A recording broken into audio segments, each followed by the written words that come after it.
us again, the Now Show. You're welcome. Thank you very much for being with us always.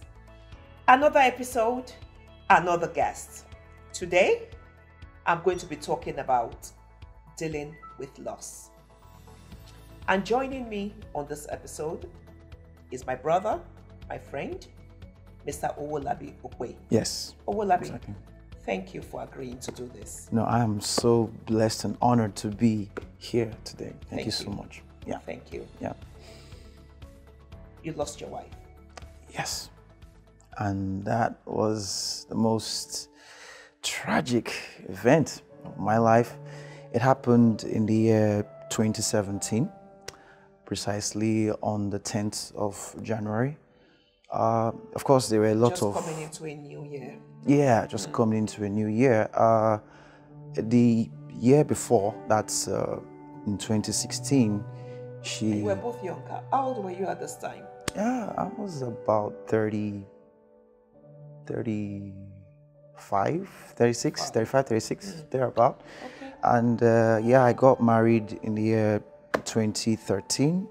She was like the love of my life. And we had so many things mapped out, said, okay, we're going to do this, do that. Of course, you know, the challenges of marriage, of course, always there, the ups, the downs, the highs, the lows. Yes. But, you know, it's all part of the package. It's all part of the bargain and all that. But in 2016, she took in for our third child, third born. But then there were a lot of complications. Right from when she took in? Yeah, right from when she took in. Those complications had to do with high blood pressure and some other things like that. And then at first we would just pray about it and just let it go and let it slip and all that. But then it got really serious, you know, got really, really serious. And she was taken to the hospital, and there were several consultants. Has she been going for antenatal prayer? Oh yes, oh yes, yes. She had been taking those. You know, there's these medications that they take, folic acid, and you know, those you know, like so she had, you know. But then it was seeming like it was working contrary, you know, to her system, and we didn't understand why. And so she was taken to the hospital, December 18th, thereabouts. That was 2016. And then they kept, you know, examining her. This was Lagos University Teaching Hospital, Luth. And it was the doctors and the consultants, they kept saying they could not really ascertain whether it was there before and the pregnancy pushed it out, or it is something that was developed along the line. But then, pregnancy. But then again, the baby was doing fabulously well, but her systems, her vitals were not, and it was a major concern. And then they came to me and they said, look, she's got herself and the baby have a 50% chance of survival. And then they were like, no, we're going to make sure that the baby comes out alive and all that. So we're like, okay, fine, let's do this, you know. At that point, you know, there were a lot of things that were just running through my mind. I was like, how am I going to go through this? How am I going to get through this? You know, and I had to be going to church, you know, because I sing too. So I had to go back to church, do some rehearsal, and do little. So it was quite intense, as it were.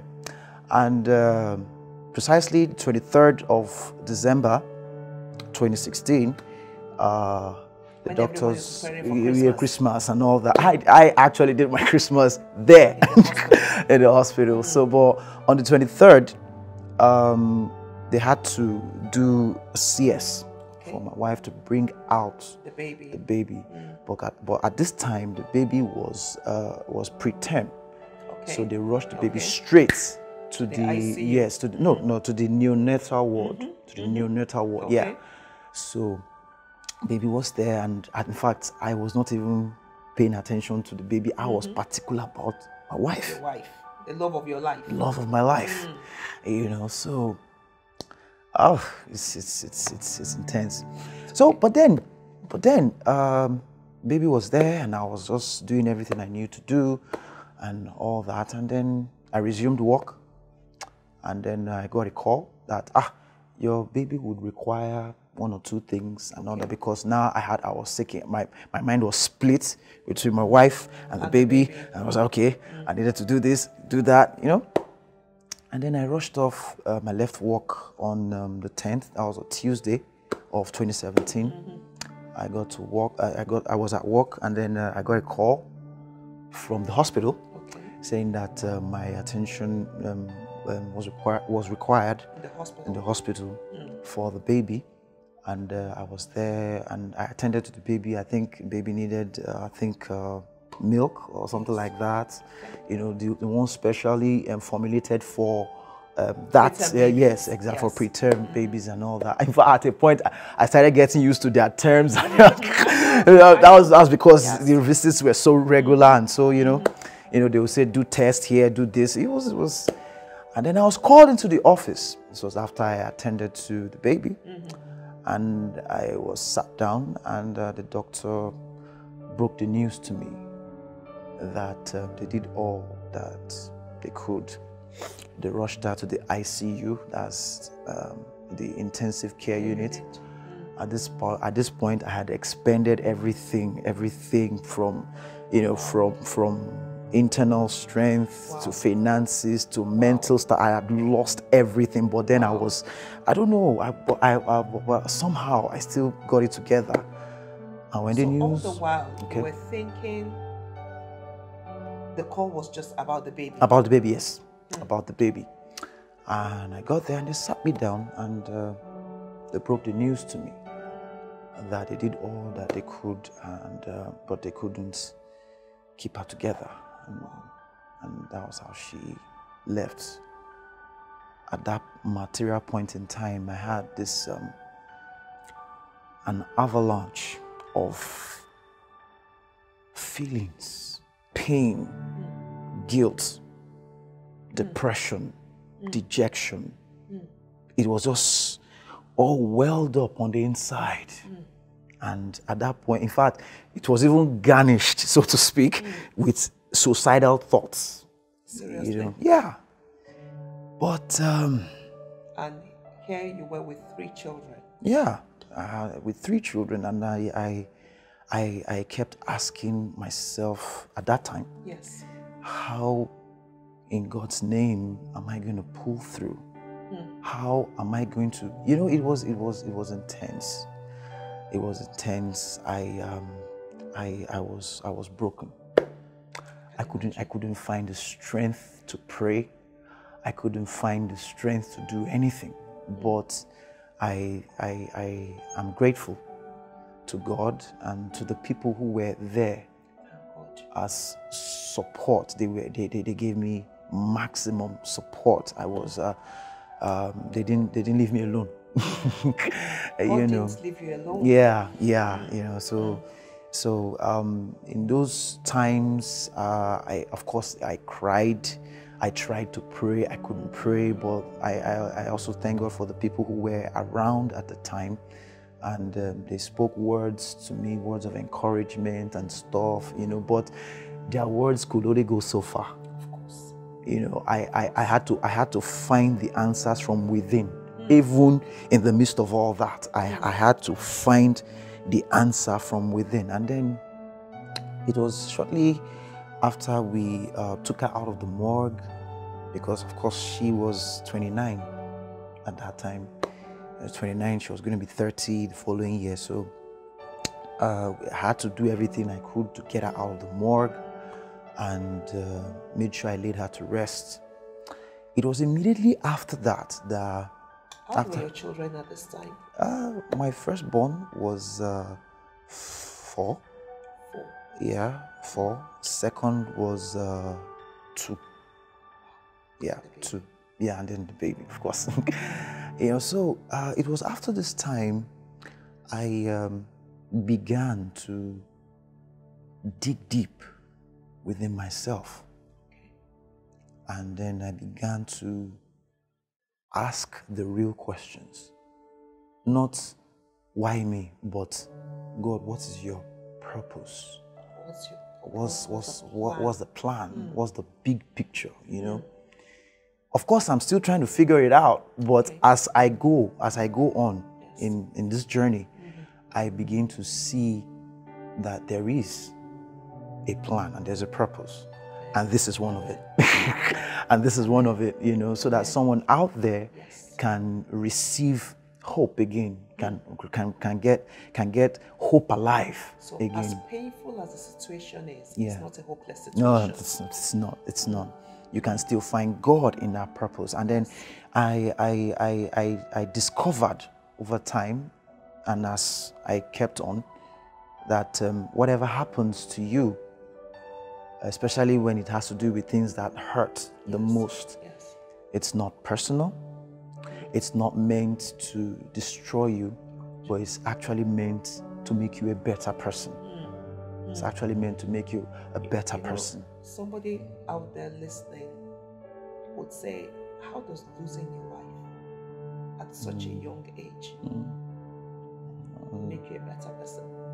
Yeah. Especially when such young children are rendered motherless. Yeah. I'll put, okay. Easier for you because because I have God been, So I just need you to explain it to somebody out there. Okay. You may be watching this program and you may be looking at your life and you feel like all hope is lost.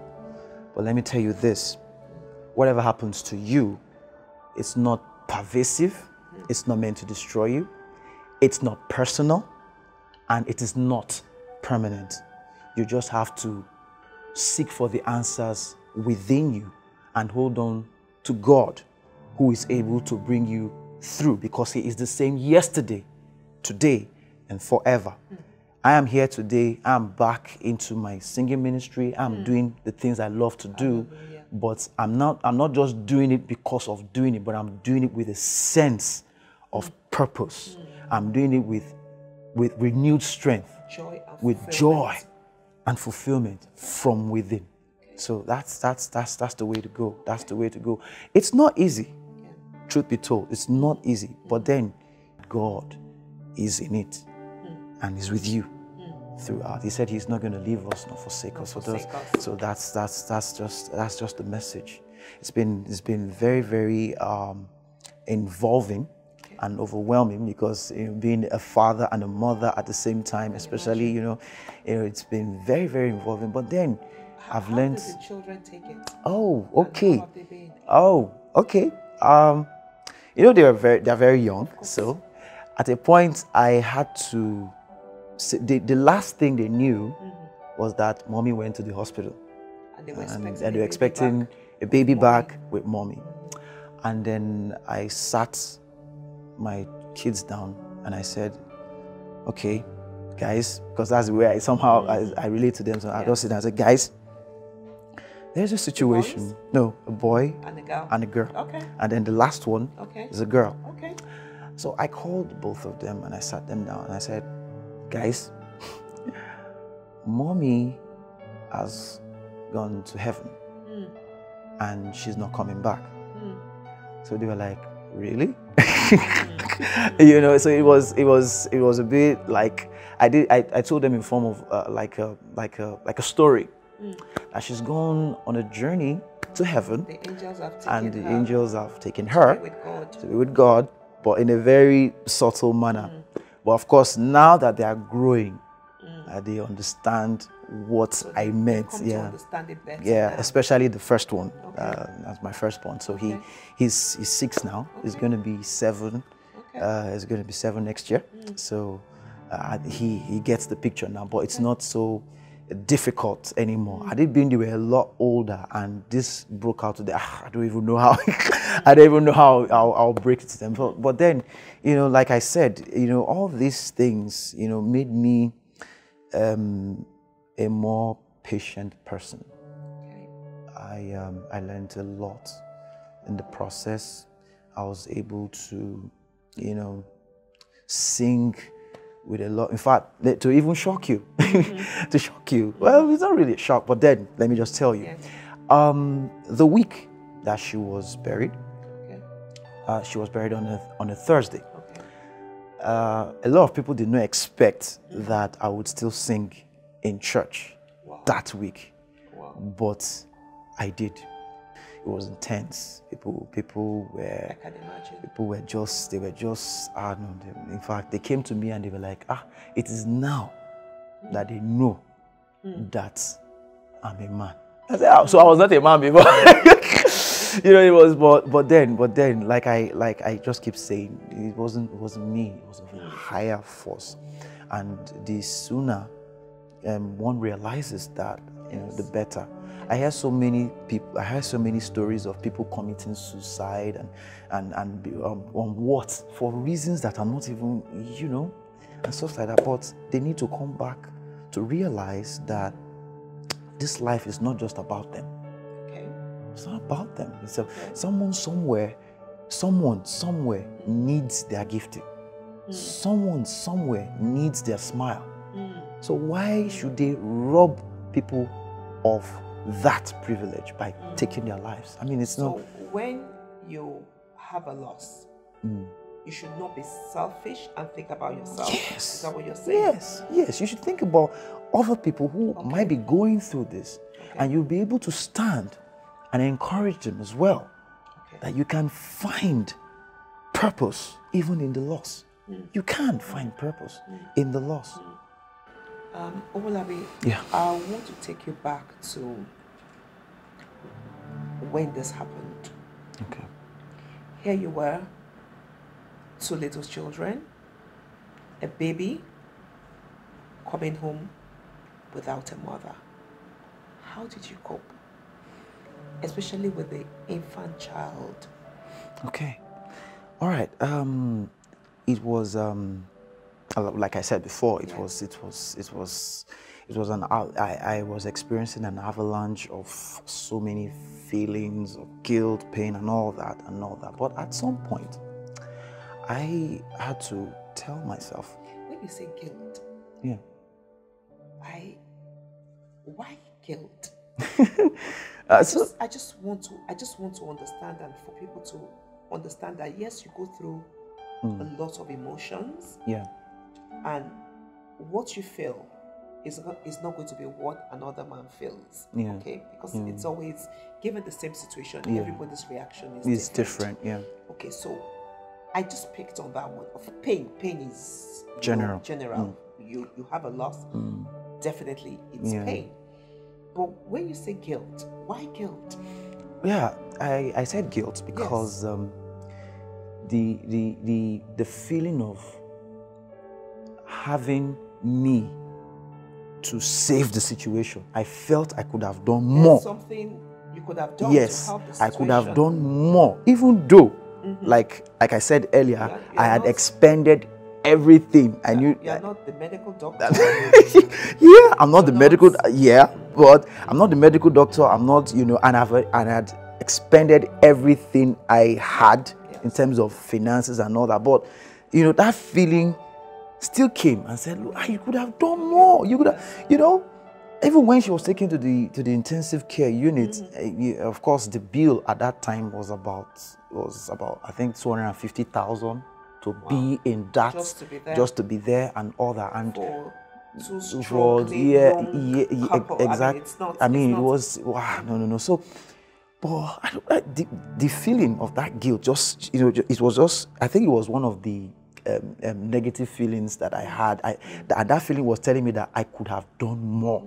I could have, and it took me time for me to even get over that. That look, the truth is there are people who even have excess money. The money is excess, but still, these things happen. How are you going to happen? And here you're starting from a point where there's a drain on the family finances. Yeah. Then 3 young children to look after. Yeah. Of course, I'm sure your wife used to be there most of the time. Yeah, most of the time. Yes, for the children. And she's no longer there. Going to be saying just daddy. Just daddy. Yeah. Daddy and mommy. Yeah. What kind of help did you get at this time? Yeah, like I said, I had a lot of people who were around me, who were they were like my support systems at that period. My mom was very instrumental, and is still instrumental, you know, during that situation. My siblings, and of course my friends. Your mom, your siblings, your friends. Friends, yes, they were there. They were there. They took over. Yes, for that, yes, they children. helped with the children and all that at that point. And yes, they helped really in terms of, okay, taking care of them, getting them prepared for school and all that, while I was, you know, while I was in the healing process, Let's be real here, Owolabi. Yeah. You had all this help, you had them around you and everything like that. Well, I'm sure there were times that all you wanted was just your wife. Of course. How did you cope with the nights, the lonely nights? Yeah. The nights where yeah, all you wanted was and like I said earlier, yes, those people played a part, but then again, it's all up to me to really dig deep down, because yes, the pains were very intense, especially when I had to do or celebrate her first birthday, as in her first birthday without her. First Christmas without her. First Easter without her. I had those to. Periods yes, those periods were heavy. They were heavy. But you know, it was even during those periods I even had to find the strength to still pray and still hold on to God. I say, God, what is the bigger picture in this? What am I, you know? And then, having gone through all that, I realized that at a point that, look, the bigger picture is what I would be learning as I go on in the journey.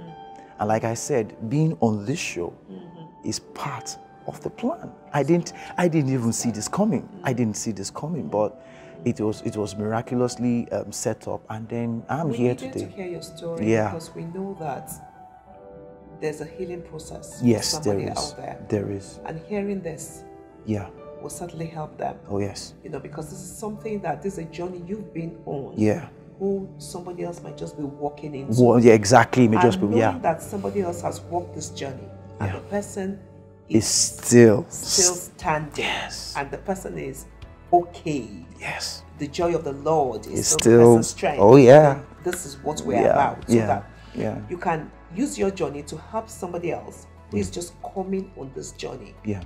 Along the way. Yes, exactly. That it's not the end of the world. It's not. Like you said. No, it's not. No, it's not. It's not. God is with you, holding your hand all through. Yeah. Good. You know, I'm going to ask this question. Okay. It's been almost 3 years now. Yeah, January. It's been almost 3 years. Yeah, January will make it 3 years. Yes. And the children are still very young. Yeah, still very young. This is 7. Yeah, he's going to be 7 next year. Yeah. You are still a very young man as well. Oh yeah. So you're still a very young man as well. Yeah, I am. Any thoughts of remarriage plans? Oh yeah. Oh, that is a yes, a very fat yes. a very fat yes. I'm already in a relationship with someone, and of course we nobody's perfect, you know, but then again we are working it out, and I'm trusting God that the lines will fall in pleasant places, and then I know that we'll move on from there and all that. But yes, it is firmly in planning. Yeah. How did the children feel about that? Oh well, it's of course initially it was a bit of an intrusion. Yes, a bit of an intrusion. Okay, you know, but at some point I had to let them know that okay, this is going to be this is going to be that, and then as time went on, they're cool with it. Yeah, they're cool with it. Yeah. And how is she? Oh, she is she's fabulous. She's supportive. She knows what's on ground. She knows what I've been through because, you know, every one person has experienced a form of loss and stuff like that.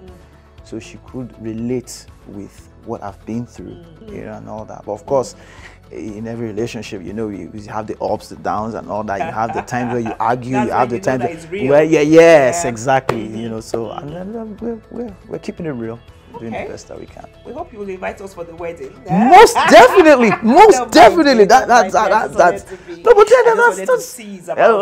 that's good. That's very good. Well, Owolabi, I'm so glad for you that you're not picking your life. You're not picking the pieces of your life because there are no pieces. There are no pieces. Yeah. So that your life is all together. Together. You're good. Yes. Your children are good. Yeah. And God is giving you beauty for your ashes. Oh, that's you are telling me about that's it. It's beautiful. Telling me about the wonderful partner that He has found for you. Yes. So who's going to be a wife to you and a mother to those children, because that is key. Yeah. Very, very key and very important. And I know that you're going to be one big happy family. I really wish you all the best. Thank you so much. And I am glad that you did this. Yes. Because you may not know it. It's also part of your own healing process. Oh yes, it is. It's for you to come into a realization of, you know what? It's time for me to move on and just do away with this. Yeah. And she was a beautiful wife, the love of your life, like you said, and God is giving you another love for your life. Yeah. Like I said, beautiful. Your ashes. And, I just wish you the very, very, very, very best. And I received the very, very, very best. Yeah. You do deserve it. You do deserve it. Do. You've been through so much and everything like that. And God has restored. Like, you know how it says that, you know that you lost so much when this happened. The family finances went down. God has brought you up from that. And He has put you on you know, on the mountain top, I would say. And that will continue to be your story. Amen. In the name of Jesus. So, Owolabi, a final word from you. Okay. For our viewers out there. All right. You may be watching this program, and I just want to say this. I said it before, and I'll say it again. Whatever it is that happens to you is not there because it's personal. It's not there because it's pervasive, and it's not there because it's going to be permanent. There is a process in all of this, and when you go through this process, you become a seasoned or a better person. Know that there is a purpose in that storm, and I trust that when you recognize it, God Himself will take you to the next level. Thank you so much. Thank you so much, Owolabi. There's a purpose in your pain, and I hope you've seen that from the few minutes myself and Owolabi have shared together. Until we come your way again on another episode of the N.O.W. Show, keep living the best life that God has given to you.